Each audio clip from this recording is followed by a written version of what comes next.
श्रीरामपूर येथील उपप्रादेशिक परिवहन कार्यालयात काल दुपारी वरिष्ठ लिपिकास दोघा आरटीओ कार्यालयातील दलालांनी मारहाणीच्या घटनेने संपूर्ण प्रशासन हादरले।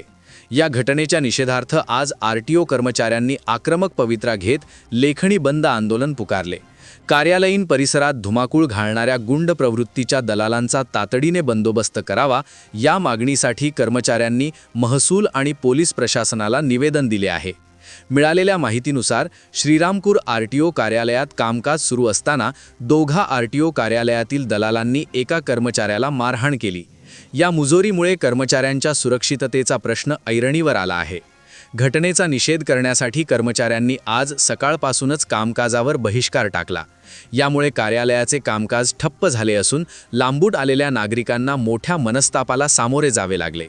मारहाणीच्या घटनेनंतर आरटीओ अधिकारी आणि कर्मचाऱ्यांच्या शिष्टमंडळाने श्रीरामपूरचे तहसीलदार आणि अपर पोलीस अधीक्षक कार्यालयास भेट देत शासकीय कार्यालयात कर्मचाऱ्यांवर हात उचलणाऱ्या गुंड प्रवृत्तीच्या दलालांवर कडक कारवाई करावी आणि कार्यालयीन परिसरात सुरक्षित वातावरण निर्माण करावे अशी मागणी या निवेदनात करण्यात आली आहे।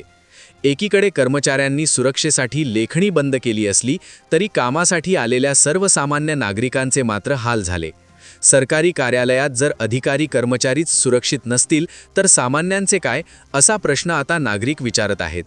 मुजोर दलालांचा बंदोबस्त पोलीस प्रशासन कधी करणार याकडे सर्वांचे लक्ष लागले आहे। याविषयी एस न्यूज मराठी वाहिनीने घेतलेला ब्युरो रिपोर्ट।